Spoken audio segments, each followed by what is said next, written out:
kami melakukan pemportalan jalan karena aksi protes kami sebagai warga, di mana jalan kami ini sangat tidak layak kalau dilihat untuk dilewati. Ada kesepakatan dari perusahaan bahwa mereka akan membantu. Cuman kenyataannya sampai sekarang, Mbak, sampai detik ini mulai hari itu tidak pernah masih ibaratnya dilakukan perbaikan jalan sama sekali oleh perusahaan.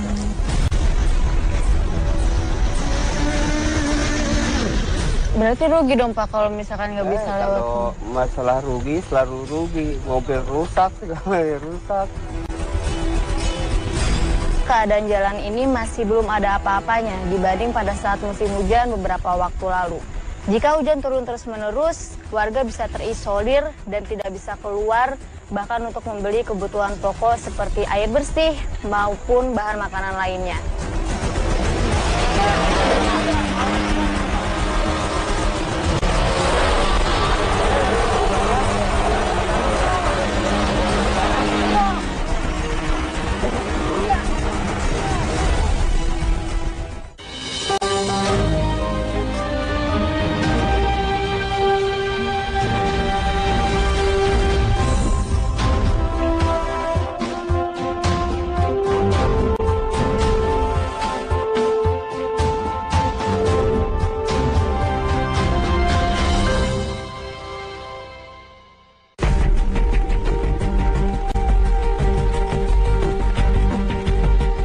Kami tiba di Kabupaten Pasir, kabupaten termuda di Provinsi Kalimantan Timur. Kabupaten dengan luas 11.000 km persegi ini terbagi dua wilayah. Bagian timur yang merupakan dataran rendah, sedangkan di bagian barat merupakan dataran tinggi dari deretan gunung di Kalimantan.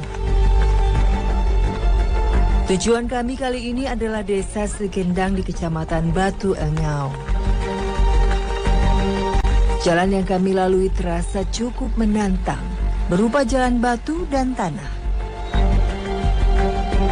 Ada 13 desa di Kecamatan Batu Engau. Jalan yang kami lalui saat ini adalah jalan utama untuk menuju berbagai desa Batu Engau. Kami menumpang mobil bergardan ganda milik warga yang hendak ke salah satu desa.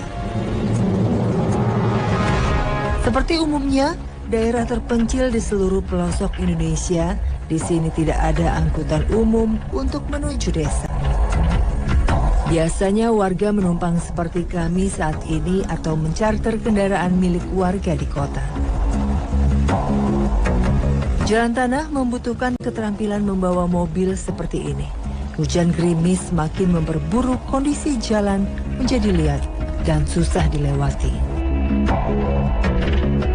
Sejak akhir tahun 2016 curah hujan sangat tinggi di Pasir. Kondisi jalan pun akhirnya rusak parah.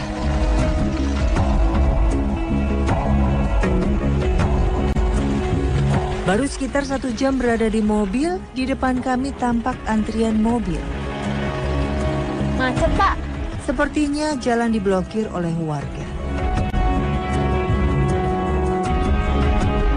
Nih ada apa Mas? Ini kami melakukan ibarat kata pembuatan pemportalan jalan karena aksi protes kami sebagai warga. Iya. Di mana jalan kami ini sangat tidak layak kalau dilihat untuk dilewati. Di mana kami ibaratnya di sini dihimpit oleh 3 perusahaan, terutama perusahaan sawit 2 sama perusahaan Inhutani. Jadi tidak ada kontribusi sama sekali buat kami warga. Jadi maksud kami memportal hari ini yaitu untuk menutup akses sementara. Pemblokiran baru saja dilakukan. Warga rupanya jengah dengan hilir mudik sejumlah truk perusahaan yang mengakibatkan jalanan hancur. Bagi warga, semestinya perusahaan turut bertanggung jawab untuk memperbaiki jalan warga. Namun kenyataannya, tak ada perusahaan yang peduli. Banyaknya truk yang melintas membuat lubang tanah semakin menganga. Akibatnya menyusahkan banyak pihak, terutama bagi mereka yang tidak mempunyai mobil gardan ganda. Mobil-mobil biasa dipastikan tidak akan lolos dari kubangan tanah bekas truk perusahaan. Sebenarnya masalah ini sudah sampai ke telinga pemerintah kabupaten. Beberapa bulan lalu pihak perusahaan dipanggil bupati. Kabarnya mereka membicarakan tentang kewajiban memperbaiki jalan.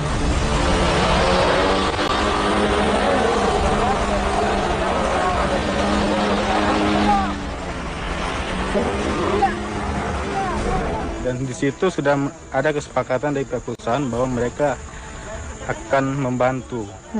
Nah, cuman kenyataannya sampai sekarang, Mbak, sampai detik ini mulai hari itu tidak pernah masih ibaratnya dilakukan perbaikan jalan sama sekali oleh pihak perusahaan. Ya, selang hampir setengah tahun pertemuan antara pemerintah dan perusahaan, akses jalan ini tetap sama.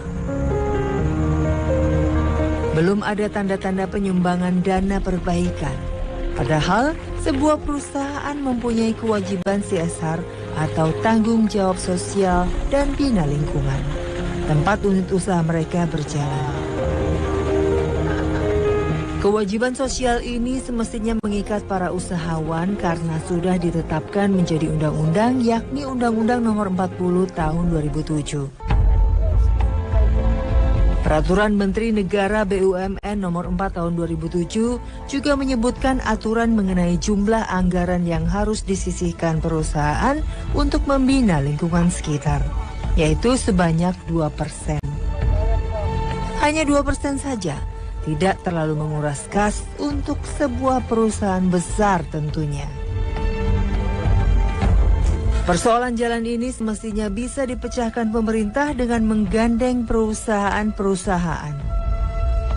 Bila dihitung di Desa Lomu, ada 3 perusahaan yang beroperasi. Belum terhitung perusahaan lain yang ada di desa-desa lain di sepanjang jalan.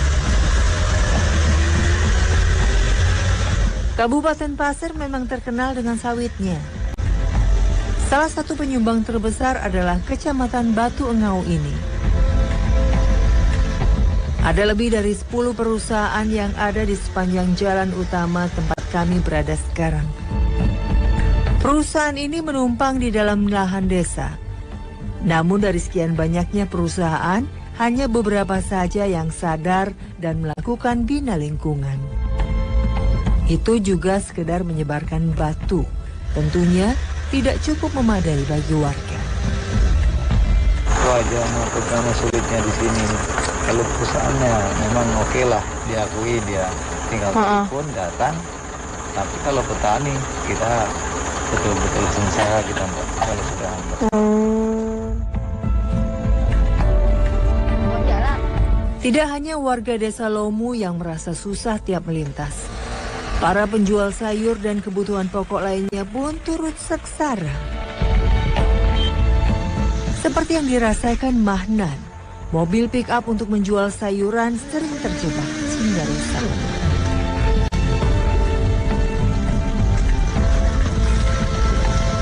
Berarti rugi dong Pak kalau misalkan nggak bisa lewat. Kalau masalah rugi selalu rugi. Mobil rusak, segala rusak. Sampai paling parah nih Pak, sampai nginep berapa hari waktu itu? Ya semalam lah, sampai misalnya sekarang besok siang baru sore, kadang-kadang itu sehari semalam lah. Sering tuh pakai gitu? Iya. Setelah berbincang cukup lama, kami pun diperbolehkan lewat. Setelah mendengar titipan aspirasi warga Desa Lomu, saatnya kami menuju ke desa selanjutnya. Saya bisa paham dengan apa yang warga rasakan. Betapa warga sangat kecewa dengan keadaan jalan mereka. Ini merupakan salah satu titik paling parah. Mobil biasa jarang bisa melewati tantangannya. Lubang yang dalam dengan tanah liat di dasarnya membuat ban sulit dikendalikan. Pemirsa, keadaan jalan ini masih belum ada apa-apanya dibanding pada saat musim hujan beberapa waktu lalu. Jika hujan turun terus-menerus, warga bisa terisolir dan tidak bisa keluar, bahkan untuk membeli kebutuhan pokok seperti air bersih maupun bahan makanan lainnya. Padahal jika dihitung dari segi jarak dari kecamatan menuju desa-desa di dalam sana hanya berjarak 30 km. Jika jalan bagus, perjalanan bisa ditempuh dengan 30 menit. Namun dengan keadaan yang seperti ini, perjalanan bisa lebih dari 4 jam, bahkan bisa menginap di jalan. Setengah perjalanan mobil kami masih aman. Namun di tengah perjalanan lagi-lagi kami harus tertahan.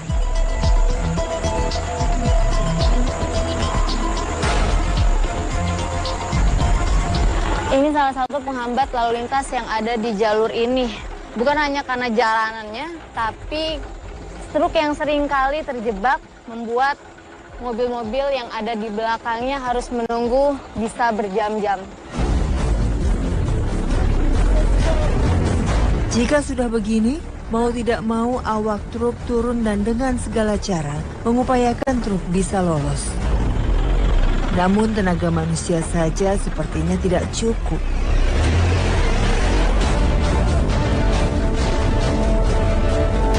Satu jam kemudian, truk baru terbebas. Mobil yang kami tumpangi pun bisa jalan kembali. Di sepanjang jalan tidak jarang kami bertemu dengan truk lain yang mengalami masalah serupa. Perjuangan sekali untuk sampai ke satu desa yang ada di sini. Rasanya dengan jarak hanya 30 km, perjalanan ini terasa sangat panjang dan melelahkan. Entah bagaimana rasanya, warga 10 desa mendiami wilayah ini harus mengalami kondisi seperti ini setiap hari.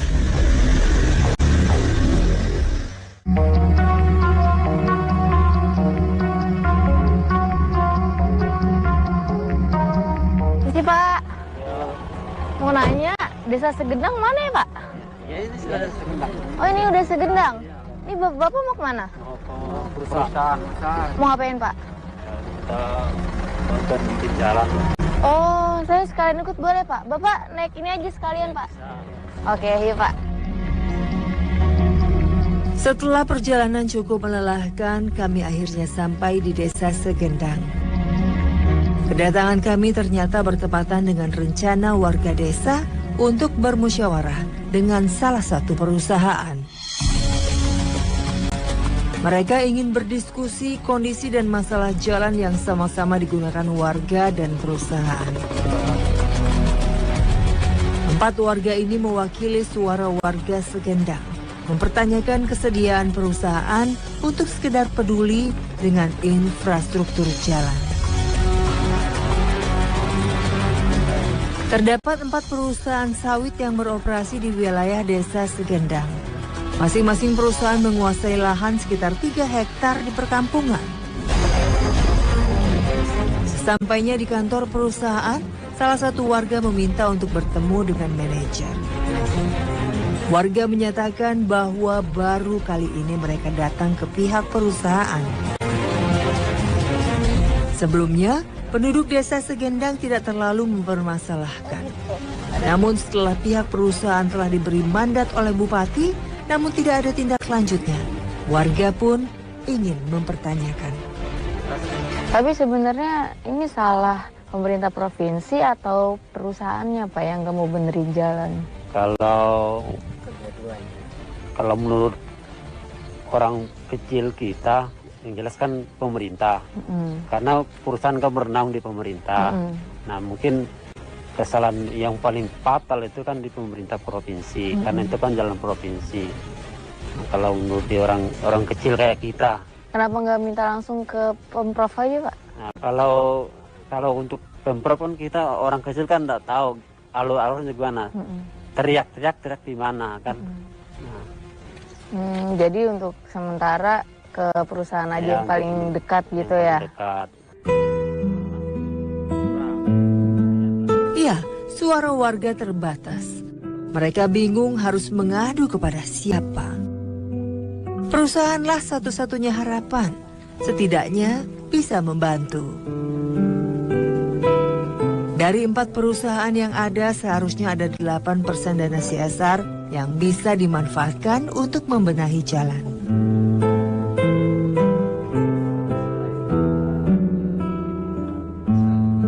Pihak perusahaan datang. Tidak seperti yang saya bayangkan, ternyata mereka sangat terbuka dan dekat dengan warga. Sebagian warga desa Segendang memang bekerja sebagai buruh di sini. Kami pun bermusyawarah. Selain meminta bantuan perbaikan jalan, warga juga meminta bantuan penyediaan listrik. Pasalnya, sudah berpuluh-puluh tahun desa Segendang tidak mendapat aliran listrik. Padahal perusahaan yang baru masuk saja sudah bisa menikmati terangnya lampu pada malam hari. Sudah terrealisasi. Contoh di jalan-jalan kita kan ada di jalan kita itu sering kita kasih batu, kita tambal batu, termasuk juga kita pernah pakai, kalau sebutan kita mating-mating itu kayu kita susun, itu sudah pernah sering kita lakukan, termasuk juga penimbunan pakai alat berat juga sering. Nah, cuma memang kondisi di 2016-17 ini kan hujan terus. Ya. Setiap dilewati pasti dia rusak lagi, Bu. Musyawarah kali ini sepertinya berujung dengan ketidakpastian. Esok hari tampaknya akan menjadi hari yang panjang untuk warga desa menunggu secercah kabar perbaikan. Mereka pun akhirnya pulang ke desa seakan dengan tangan kosong.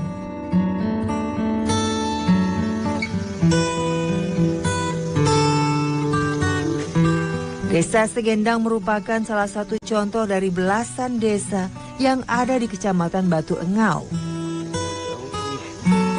Terdapat 165 kepala keluarga di sini. Perumahan warga berjajar di sepanjang kiri kanan jalan. Ini merupakan ciri khas perkampungan di Kalimantan Timur. Hidup berdekatan membuat mereka mudah untuk saling bantu dikala ada kesusahan. Di sini terlihat jelas perbedaan jalan.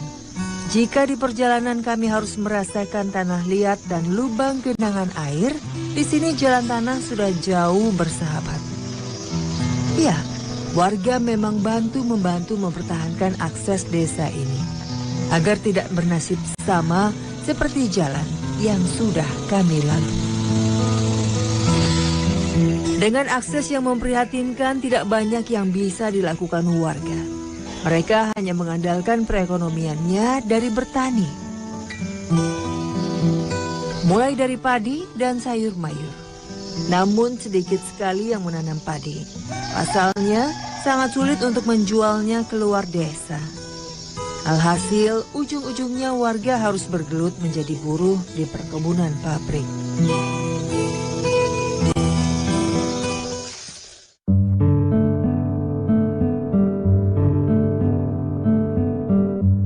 Sejak dulu wilayah Segendang memang menjadi habitat tanaman sawit.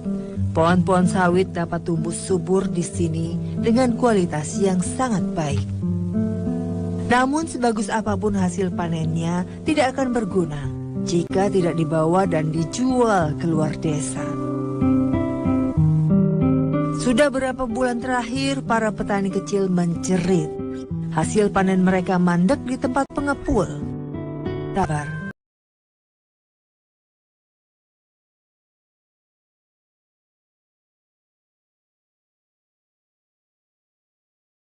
Entah hingga kapan.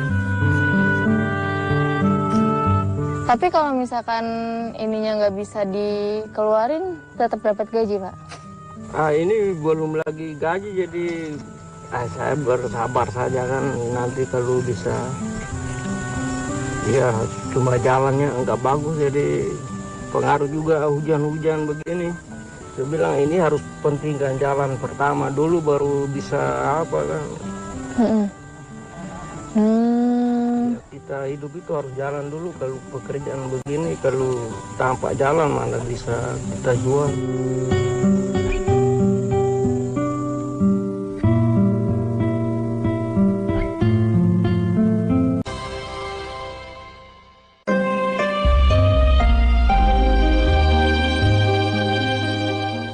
petani kecil seperti Eko, sawit merupakan berkah. Setiap hari ketika panen, ia bisa mendapatkan uang Rp90.000. Namun apa daya, sandaran hidupnya kini sedang mengalami krisis. Bukan krisis kuantitas, namun krisis pendistribusian. Tumpukan sawit busuk ini seakan merefleksikan usaha para petani yang sia-sia.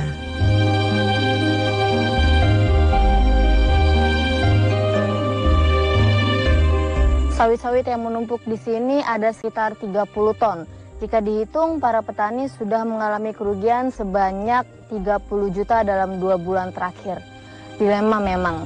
Di saat desa ini sangat kaya dengan sawit dan bisa membuat mereka sejahtera, tapi karena akses jalan yang tidak memadai, ujung-ujungnya keadaan mereka tetap sama seperti sebelum mereka menanam sawit. Para petani hanya bisa berdoa agar akses jalan mereka bisa lebih baik.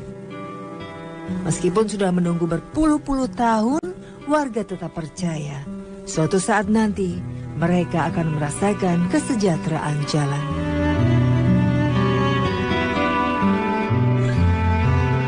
Bupati Kabupaten Pasir berjanji akan segera mengusahakan pembangunan jalan meskipun kekurangan dana. Nah, ini untuk diketahui bahwa 2 tahun terakhir ini untuk Provinsi Kalimantan Timur kita ketahui adalah penghasil migas dan pertambangan. Nah, sejak tahun 2016 itu ada pengurangan dari itu bagi hasil pemerintah pusat kepada daerah. Ini diakibatkan turunnya harga minyak dan pertambangan ini. Jadi untuk Kabupaten Pasir Raja itu hampir 1 triliun turunnya itu. Nah, sehingga untuk pembangunan 2 tahun ke depan ini kita memang sangat prihatin sekali, khususnya untuk pembangunan infrastruktur jalan dan jembatan ini.